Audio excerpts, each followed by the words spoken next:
Welcome to ABA Shine's Introduction to the Behavior Respite Program. The topics included in the agenda are program overview, scope of service, supervision, and example scenarios. First, we'll start with a program overview.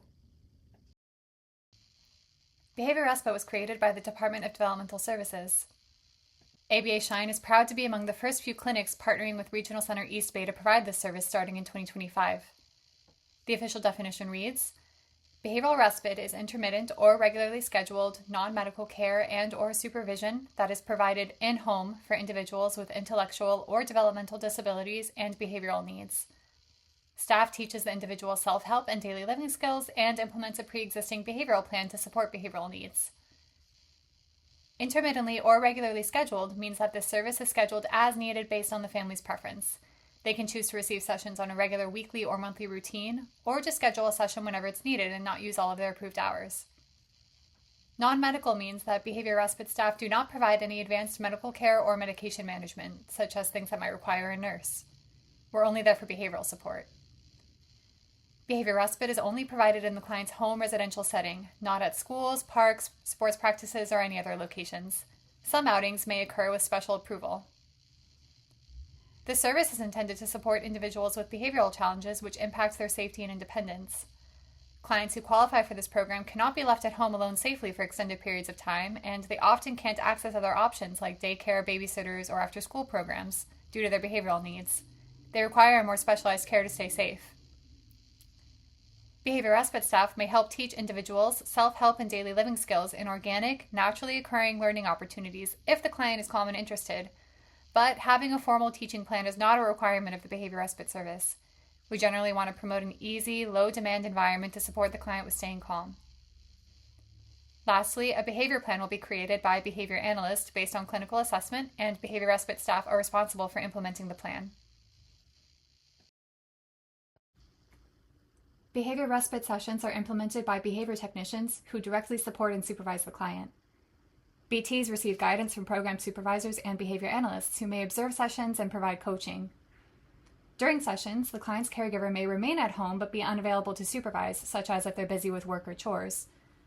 Or caregivers may leave the home with the BT authorized to provide care to the client independently while they're away. Behavior respite providers use strategies from applied behavior analysis, or ABA, to encourage positive behavior and safely respond to challenging behavior. The primary goal of behavior respite is to ensure the client's safety. We do this by creating a low-demand, supportive environment where the client feels happy, relaxed, and engaged. Sessions also support the family's daily routines, offering meaningful relief for caregivers and consistency for the client. Behavior respite is not a treatment program. It's not meant to replace other therapies or skill acquisition programs. The focus is just on supervision, support, and safety. Even though behavior respite is not a treatment, it is informed by behavioral sciences in a similar way that a lot of learning programs are. We use ABA strategies like predictability, differential reinforcement, and environmental arrangement to help prevent challenging behavior during sessions. The key purpose of behavior respite is to provide meaningful relief to caregivers. Many families that come into this program have experienced a lot of interruptions with behavioral issues arising while the client is under someone else's care. By consistently implementing behavioral support strategies, behavior respite helps minimize these disruptions so that caregivers have an opportunity to recharge and focus on other tasks while feeling confident that their loved one is safe and supported by trained professionals. Lastly, it's important to keep in mind that behavior respite is designed to be temporary and flexible. Sessions are typically short-term or intermittent rather than ongoing or intensive. This allows families to access breaks when they need them the most, but the service is not meant to replace the primary caregiver role entirely or act as a regular long-term care option.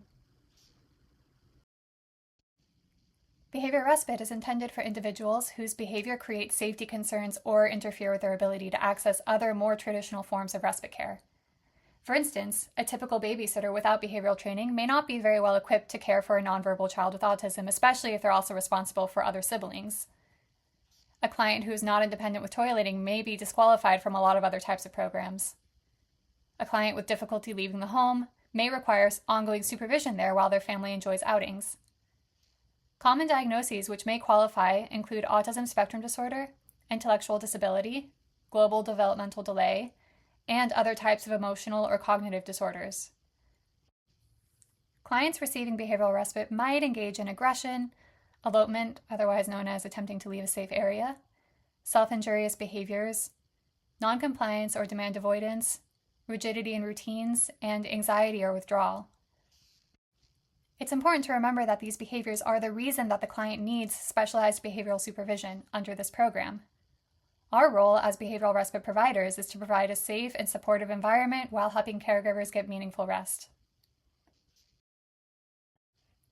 The goal of behavior respite is to support the household in ways that are sustainable and equitable for everyone living in the home. While the client is at the center of attention during sessions and all of the treatment planning is about their needs, the behavior respite service model is not just about them, it's about supporting the whole household. Many families caring for individuals with behavioral challenges are under a lot of stress and at high risk of caregiver burnout. It's very common for caregivers to feel like their day-to-day life revolves around the needs of the person that they support. Behavior respite is designed to recognize this reality and support families with being able to recharge. For clients, the focus during behavioral respite is to maintain safety, support emotional regulation, provide opportunities for social and leisure engagement, and encourage daily living independence. For the whole household or family, the goal is to maintain home stability, prevent crisis, reduce caregiver burnout, and expand the family support network. By supporting both the client and household goals, behavior respite creates a safe and consistent environment while giving caregivers meaningful relief. One key difference for the behavior respite program is that behavior technicians take a much more hands-on role in supporting clients with daily routines at home. In other ABA programs, the primary caregiver is usually present and responsible for carrying out such tasks themselves, but in behavior respite, since the behavior technician is taking over supervision responsibilities, you may need to step in to provide this kind of support directly. The goal is to follow the family's regular routines as closely as possible. That means helping the client with whatever they would normally be doing with their caregiver at that time of day. You might assist with things like meal preparation, light chores, getting ready for bed, bathing, toileting, or other types of activities. This really helps create essential consistency, predictability, and structure. Having a new person in their home while their caregiver is away or busy is already a big challenge for the client, so keeping everything else the same for them as much as possible is an important antecedent strategy to help them stay calm.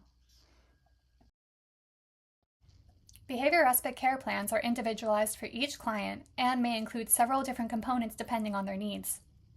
All cases will have a behavior intervention plan, which is going to describe specific strategies for rewarding positive behavior and responding to challenging behavior that works for that specific client. Plans will often include details on the support for activities of daily living that a client might need, such as help with hygiene tasks, meal preparation, or general cleanliness of the home. Other elements can include environmental arrangements to reduce triggers or challenging behavior. For example, we might think about the location of other people in the home, what kinds of activities are out and available, what kinds of items it might be best to store away somewhere inaccessible, and whether or not exits need to be secured. For example, a client is a lot more likely to engage in a productive activity if you put materials for one right next to them. They're less likely to access something dangerous like medication or a knife if it's locked away somewhere secure. We might also think about sensory elements in a room like lights, noise, and access to different soft comfort items. For example, a client is probably a lot more likely to calm down their activity level if the lights are dimmed and if soft classical music is playing. Some clients may have visual aid materials in place to support understanding and independence. For example, we might set a timer for how long their parent is expected to be away to help reduce anxiety around them not knowing when they're going to come back. Or we might create a visual choice menu of activity options for them to choose from so that they don't get bored. Some clients may also have a routine schedule of activities during the session to support predictability and structure. For example, maybe they have sessions every afternoon from 2 p.m. to 5 p.m. and your routine with them is to start session with a snack, then go for a walk, then take a shower, and then color until the parent returns. These are all different types of strategies that a behavior analyst will assess for to create an individualized behavior plan for the client. It's important to understand what the standard in-home behavioral respite service model looks like as it was originally designed by the Department of Developmental Services. Typically, behavior respite is meant to be authorized for about 40 hours a month or about 10 hours per week for each family. The main service setting where behavior respite is provided is the client's primary residence only in their home.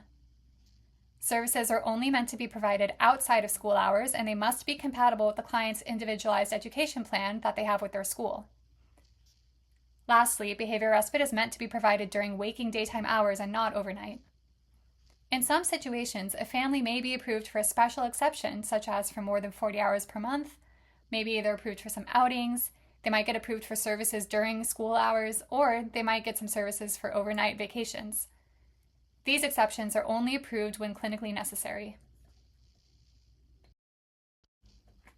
Since some cases might have different needs or special exceptions, client binders are really helpful tools to ensure that we implement behavior respite within the scope of service and follow the plan.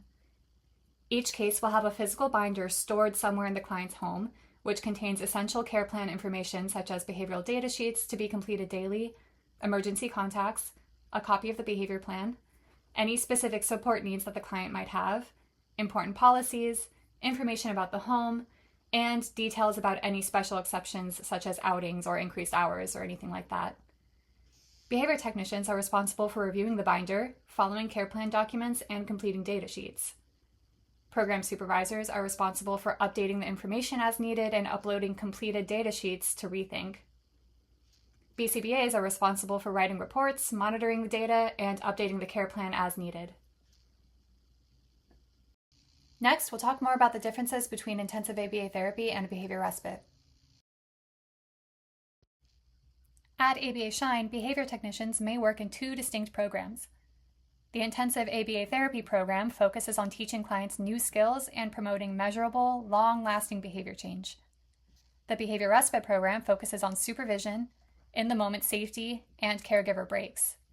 While both programs use behavioral principles to accomplish these goals, their scopes and priorities are a little bit different, so it's important for staff to understand these differences to help ensure that services are delivered effectively, especially for those who might be working across both programs.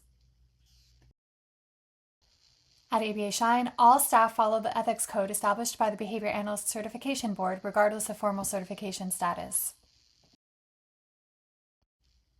These are some examples of how we follow the RBT ethics code in the Behavior Respite program. BTs can supervise clients in the absence of their caregivers, but BTs cannot supervise siblings or other dependents. It's a one-on-one service only. BTs can ensure that the client is safe, but BTs do not give medication or take them on any outings. BTs follow the care plan and reward desired behaviors, but BTs do not teach new skills or provide any other type of therapy. BTs support opportunities for engagement and activities, like maybe setting something up or making materials available, or maybe just trying to make conversation with the client, but BTs do not force the client to engage in something that they don't want to do. BTs are encouraged to collaborate with families, but be careful to not form dual relationships with them, accept any gifts, or provide additional services beyond the agreed hours and terms of behavior respite services. This document has a lot more detail about applying the RBT ethics code to the behavior respite program and what behavior respite staff are allowed or not allowed to do. It can be found on Rethink and it's stored in client binders. This document will be reviewed in more detail in the behavior respite staff expectations training. We'll compare the programs a little more closely. In behavior respite, the priority is to maintain safety, and in ABA, the priority is to teach new skills. Both use behavioral principles to accomplish these goals. Behavior respite staff are only expected to record behavioral data, and intensive ABA is required to record skill acquisition data, but both complete a session note after their sessions. Behavior respite supports the client with routine daily living activities, and ABA teaches the client to be fully independent with daily living tasks, but both follow a behavior support plan to do these things. Lastly, the caregiver may be absent during a behavioral respite session, whereas a caregiver is required to be there during an ABA session, but both programs involve collaborating with families. Here's another way to think about it. Generally, behavior respite is focused on behavioral stabilization. We want to prevent escalation and minimize disruption in the moment. Whereas intensive ABA focuses on active behavior reduction, meaning that they implement teaching strategies to decrease the long-term occurrence of challenging behavior. Respite focuses on emotional regulation and immediate physical safety, while ABA focuses on teaching replacement behaviors. Respite involves short-term and immediate responses to challenging behavior, whereas ABA, again, looks at the long-term behavior change over time. Respite is low demand, calming, and supportive, whereas ABA involves teaching strategies, such as sometimes setting up a difficult situation for the client to learn a new skill. When responding to challenging behavior, respite providers should prioritize de-escalation, providing space, and ensuring safety, whereas ABA providers might prompt communication or use some kind of a planned consequence. When we say that skill acquisition is not required, that doesn't mean that no learning should happen at all. Learning often can happen naturally, even when we're not running a formal skill acquisition program. Clients learn through daily routines, social interactions, and practice, which are part of behavior respite sessions. For example, if you support the client with brushing their teeth, they might get better at it over time, even if you didn't target that skill with a formal teaching plan.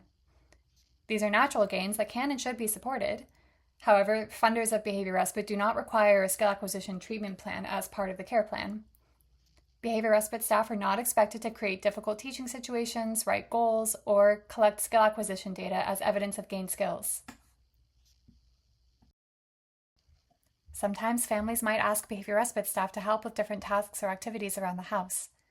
Remember, they're often experiencing stress or burnout, and they want what's best for their loved ones, so they might be hopeful that behavior respite is a service that can do it all. We want to support families as much as possible, but some things are better suited for other services, and we should help clarify differences for families with consistent messaging. If the activity is non-aversive, part of the client's regular home routine, familiar to the client, if the client already has some or all of the skills needed for that activity, and if the client responds to verbal or gestural prompts for participating, then it might be appropriate for behavior respite staff to support that activity during their sessions. However, if the activity is new, if it's not something that the client usually participates in, if it causes them any distress or escalation, if it requires any more advanced physical prompting, or if it's a brand new skill, then it falls outside of the scope of behavior respite and it's better addressed with another kind of service. It's important to stay within the scope of the behavior respite program to help you feel confident and prepared in your clinical role. Taking on tasks outside of your role can increase stress, lead to burnout, create liability issues, or even cause conflict with other team members. Respecting the roles of other professionals is key because many behavior respite cases may also receive other services like intensive ABA therapy, speech therapy, occupational therapy, or others. Following professional boundaries is important to ensure that services are effective without interfering with one another. Staying within scope also helps families know what to expect from the services that they receive so that they know who to go to for what support without receiving mixed messages or conflicting advice from different service providers that they may be working with. By staying within your scope, you not only protect yourself and the family, but you also build trust and collaboration across everyone who might be working with this client.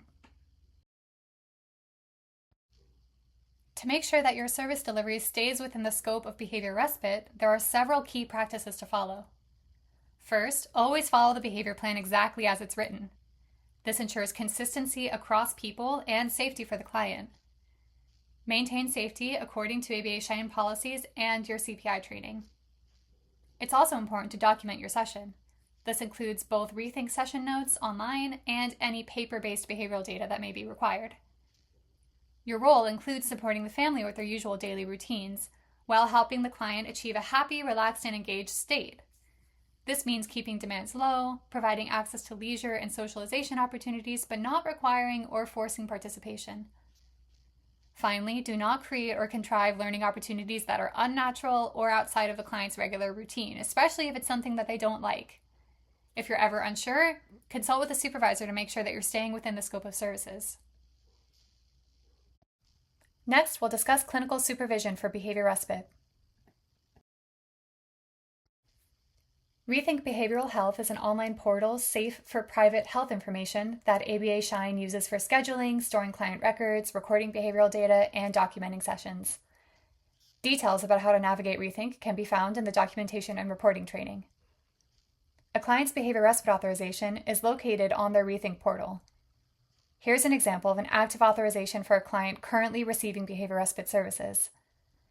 This client's authorization is active from May of 2025 to April of 2026. Behavior respite authorizations are typically valid for 1 year with annual progress reports. Addendum reports may be used for requesting changes to the service plan that may be clinically necessary during that year between reporting periods as needed. This client is authorized for 40 hours per week of direct respite services with a behavior technician. So this is an example of an authorized special exception to the standard behavior respite service model. Regional Center has approved this case to receive more than 40 hours per month of behavior respite because they're receiving 40 hours per week, or around 160 hours per month. This client is authorized for 4 hours per month of BCBA service. Given that the behavior respite program does not include formal caregiver training sessions or skill acquisition treatment planning, there's a little bit less BCBA involvement required on a regular basis compared to an intensive ABA program. Lastly, this client is authorized for 3 hours per week of direct supervision, which may be applied by a mid-level program supervisor. Per ABA Shine policy and BACB ethical guidelines, BCBA supervision hours should be 20% indirect tasks and 80% direct tasks. Indirect tasks can include any activities without the client present, such as modifying the behavior plan, creating materials, analyzing data, writing reports, or engaging in coordination of care with other professionals. Direct tasks include any client-facing activities like observations and providing clinical guidance during respite sessions. Behavior respite services do not require as much indirect planning or session stimuli as intensive ABA therapy, so the majority of billed BCBA time should be direct client-facing clinical support with the team. It is recommended to utilize the full authorization whenever possible. Mid-level program supervisors may spend a few hours doing indirect tasks at the beginning of services to create a client's binder, but after the binder is made, then all program supervisor hours should be direct clinical support during respite sessions. Again, it is recommended to utilize the full authorization whenever possible. When a new client is beginning behavior respite services, or when a new behavior technician joins the team of an existing client, a supervisor should conduct a phone or Zoom meeting with the new oncoming BT. Then, an in-person team meeting with the supervisor, BT, client, and caregiver should occur either during or prior to the first scheduled respite session. During this time, the team should review the client's binder and care plan together and implement behavioral skills training to train the new BT on implementing procedures. A supervisor's guideline document can be found on Rethink for more detail about expectations regarding supervision and billable activities for both BCBAs and program supervisors in the behavior respite program. Lastly, we'll review a few example scenarios about the scope of behavior respite services. A parent asks you to help the client with brushing their teeth. The client sometimes resists or pulls away, but overall they don't engage in any unsafe behavior. This is within the scope of behavior respite because this is an essential hygiene task and it does not present a safety issue. You can support the client with doing it, but you're not obligated to systematically teach independence with a goal or data collection. Let's say that laundry is a very non-preferred activity for a client and they typically have challenging behavior when their parents prompt them to do it on Wednesday mornings. The parent asks behavior respite staff to help teach the client how to do their laundry on Thursday afternoon during a session. This situation is not within the scope of behavior respite because it's not an essential hygiene task, it's not part of the client's regular routine during their sessions, and it might present a safety risk if it's aversive. This is more appropriate for a skill acquisition service like intensive ABA therapy or an independent living service. Now, what if the client has a more neutral attitude towards laundry and they respond to verbal or gestural prompting to complete the task without any challenging behavior on Wednesday mornings? And then parents ask behavior respite staff to help them do their laundry on a Wednesday morning during their session. This situation is probably within the scope of behavior respite because it's part of the client's regular routine and it doesn't pose any kind of a safety issue. We can support the client with getting it done, but again, we're not obligated to systematically teach them independence in this area. Now, what if a client begins to escalate when a preferred activity is no longer available, like maybe their iPad runs out of battery? And so you respond by offering a short walk or a coloring activity. This is definitely within the scope of behavior respite services because it's a sound behavioral strategy to support the client with regulation and achieving a happy, relaxed, and engaged state. If the client spills something or makes some kind of a mess and needs help cleaning up, is that within the scope of behavior respite services? Definitely, because behavior respite staff should support the client with basic hygiene and cleanliness, which might involve helping to clean up sometimes. The client is sitting on the couch and not doing anything, and you know that in occupational therapy they're working on coloring. So you give them crayons, you tell them that they can earn a snack if they color a page, and then you use hand-over-hand physical prompting to help them practice. Even though this sounds helpful, this is actually outside of the scope of behavior respite because it involves placing an unnecessary demand with unnecessary physical prompting that isn't related to their health or safety.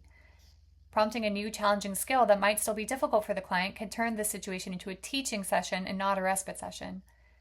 If the client shows interest in coloring on their own, we can absolutely support that and even provide some verbal gestural prompts and encouragement as they try. But we should avoid prompting difficult tasks that they aren't interested in, physical prompting, or contrived unnatural contingencies. However, if the client's sitting on the couch unoccupied and you just put some crayons and paper next to them and ask if they want to color, then this is just passively making an activity available to them as an option, which is a great behavioral strategy to support the client with being happy, relaxed, and engaged. As long as we aren't turning it into a demand and we give them the choice to opt in or opt out, then it's within the scope of behavior respite staff to provide opportunities for leisure activities. To wrap up, the key takeaways from this training are that behavior respite is all about providing safe, structured, behaviorally informed support that gives caregivers meaningful relief. Our focus is on safety, emotional regulation, and household sustainability. We want clients to feel happy, relaxed, and engaged to support behavioral stabilization. Behavior technicians carry out sessions with oversight and coaching from program supervisors and BCBAs, and everyone on the team follows the same ethical and professional standards. Finally, remember that learning can happen naturally when clients feel safe and supported. We don't have to push or create challenges for growth to occur. Skill acquisition and teaching are not required in behavior respite services. When we stay within our scope and follow the plan, we can help create a more balanced and sustainable home environment where everyone can thrive and make meaningful change for clients and their families. This concludes the introduction to the Behavior Respite Program. Welcome to the team.